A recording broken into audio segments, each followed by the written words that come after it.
પોતાની ગામડાના લોકો રોડ પર આવીને આરતી અને સ્વાગત કરવા માટે અમને ઉભા રાખતા આવ્યા, એટલે અમે ખૂબ મોડા પહોંચ્યા છીએ. પણ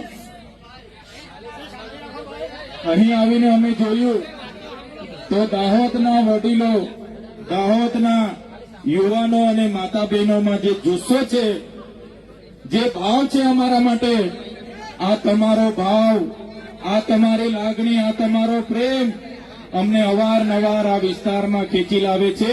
અને આજે અમે આવીને જોયું, વરસાદ છે છતાંય, વ્યવસ્થા નથી છતાંય હજારોની મેદની અહીંયા આવીને ઉપસ્થિત થયેલી છે. બધાને મેં બે હાથ જોડીને નમન કરું છું, વંદન કરું છું.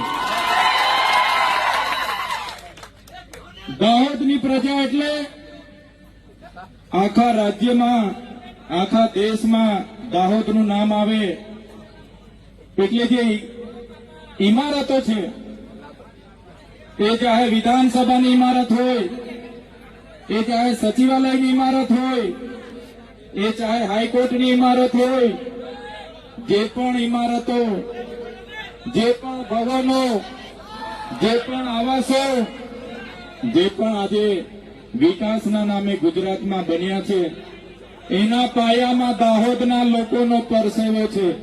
અને એ દાહોદના લોકોને મારે સંબોધન કરવાનું છે. ત્યારે મને આનંદ થાય છે કે એ દાહોદની પ્રજાની વચ્ચે છું, જેમની આજે સંઘર્ષની વાતો થાય છે, સાહસની વાતો થાય છે અને દાહોદની પ્રજાની મહેનતની વાતો થાય છે. ત્યારે આ ગુજરાતના વિકાસમાં પાયામાં દાહોદની પ્રજાનો પરસેવો છે. એટલા માટે આજે ગુજરાત વિકાસની પંથે આગળ વધી રહ્યું છે. આઝાદીના 78 વર્ષ થઈ ગયા. આજે અઠવાડિયા પહેલા, દિવાળી પહેલા ગુજરાતની સરકારે વિકાસ સપ્તાહ માટે ગામડે ગામડે રથ લઈને એમના ધારાસભ્ય અને સાંસદ સભ્ય પહોંચતા હતા, ફરતા હતા અને વિકાસની ગાથા સંભળાવતા હતા. વિકાસની મોટી મોટી વાતો થતી હતી. ત્યારે વિકાસ મહોત્સવ આજે ચાલે છે.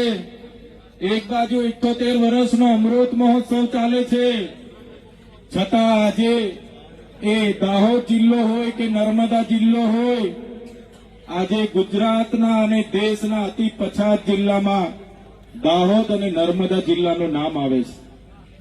આઝાદીના 78 વર્ષ થઈ ગયા. અમારા દાહોદના લોકોએ આ દેશની, આ ગુજરાતની ઇમારતોમાં પરસેવો પાડ્યો છે.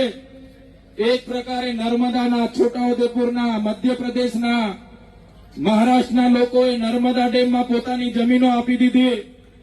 આ વિસ્તારમાં નવા પ્રોજેક્ટો આવે એટલે જમીનો લઈ લેવામાં આવે. કોરિડોરના નામે, સ્ટેચ્યુના નામે, જીએમડીસીના નામે, જીઆઈડીસીના નામે, વિકાસના નામે જ્યારે પણ આ વિસ્તારમાં પ્રોજેક્ટો આવે છે, ત્યારે મારા આદિવાસી ખેડૂતોની જમીનો સહમતિ વગર લઈ લેવામાં આવે છે. ગ્રામ સભાની સહમતિ નથી પણ લેવામાં આવતી અને બારોબાર જમીનો લેવામાં આવે છે. ત્યારે આજે આખા દેશમાં 40 લાખથી પણ વધારે આદિવાસીઓ વિસ્થાપિત થયા છે. આજે એમના માટે દાહોદ આટલો મોટો જિલ્લો હોય, દેશના વિકાસમાં દાહોદે આટલું મોટું યોગદાન આપ્યું છે, છતાં હમણાં દિવાળી પતી જશે એટલે મારા દાહોદના ભાઈઓ અને બહેનો માથા પર પોટલા અને હાથમાં છોકરા લઈને મજૂરીએ જતા જોઈએ છે. અમે ગાંધીનગરમાં મળે છે, સુરતમાં મળે છે, ભરૂચમાં મળે છે, અમને અંકલેશ્વરમાં મળે છે, વડોદરામાં મળે છે. અમે પૂછીએ, બેન તમે કાના છો? તો કે ભાઈ અમે તો દાહોદથી છે.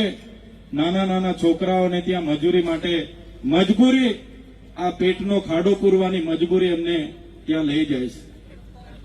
ત્યારે આ ગુજરાત સરકારને કહીએ છીએ, આજે તમારો આઝાદીનો 78મો વર્ષ ચાલે છે. તમે અમૃત મહોત્સવ પાછળ અબજો રૂપિયાનો ખર્ચો કરો છો. હમણાં વિકાસ સપ્તાહના નામે તમે આ વિસ્તારોમાં રથ ફેરવતા હતા, એમાં કરોડો રૂપિયાના ખર્ચાઓ કર્યા છે. મનરેગા યોજનામાં દરેક બિનકુશળ શ્રમિકને 100 દિવસ રોજગારી આપવાની વાત હતી. આજે અમારા આદિવાસી વિસ્તારોમાં રોજગારી ન હોવાથી અમારી બેન દીકરીઓ જ્યારે શહેરોમાં જાય છે ત્યાં અમારી બેન દીકરીઓનું શોષણ થાય છે, અન્યાય થાય છે, બળાત્કારો થાય છે. આ મજબૂરી, આ પરિસ્થિતિ પેદા કરનારી આ ભારતીય જનતા પાર્ટીની સરકાર છે. એમને આવનારા દિવસોમાં ઉખાડીને ફેંકી દઈશું. મનરેગામાં કૌભાંડો થયા. અમારા લોકો એક બાજુ રોજગારી માંગે, અમને રોજગારી આપો, રોજગારી આપો, અને આપણા મંત્રીઓના છોકરાઓ રોજગારીના પૈસા પોતાના એજન્સીના ખાતામાં કરોડો રૂપિયા ફેરવી લીધા. અહીં એક બાજુ આપણી બહેનો પીવાના પાણી માટે તરસે અને એમના સાંસદ, એમના ધારાસભ્યના લોકોએ નલ સે જલમાં કરોડો રૂપિયાના કૌભાંડો કરી લીધા. અહીંયા દાહોદમાં આપણા મૂળ માલિકોની જે જમીનો હતી એ જમીનો ખોટા દસ્તાવેજો ઉભા કરીને કેટલાક અધિકારીઓ અને નેતાઓએ બારોબાર વેચી દીધી. ત્યારે મારા યુવાનોને, મારા વડીલોને આહવાન કરું છું, મેં આવનારી ચૂંટણીમાં એ લોકોને તમારે આનો જવાબ, ઈંટનો જવાબ પથ્થરથી આપવાનો છે. ઈંટનો જવાબ પથ્થરથી આપવાનો છે. જંગલ ખાતામાં ગયા વર્ષે 100 કરોડનું દાહોદનું કૌભાંડ થયું. ગુજરાત પેટર્નમાં કૌભાંડ થયું. આદિ આદર્શ ગ્રામમાં 100 કરોડ રૂપિયા દાહોદમાં આવ્યા, એનું કૌભાંડ થયું. દરેક વખતે અમે દાહોદ આવીને મીડિયા મિત્રોને જણાવ્યું કે દાહોદના લોકો સાથે આટલી બધી અન્યાય કેમ. ત્યારે આ વિસ્તારના સાંસદોના નામ આવે અને તપાસ બંધ થઈ જાય. આ વિસ્તારના ધારાસભ્યોના નામ આવે અને તપાસ બંધ થઈ જાય. આ વિસ્તારના મંત્રીઓના નામ આવે અને તપાસ બંધ થઈ જાય. હવે સરકારો, મંત્રીમંડળ બદલી રહી છે, પણ અમારી પ્રજા આવનારા દિવસોમાં તમારી સરકાર બદલી નાખવાની છે.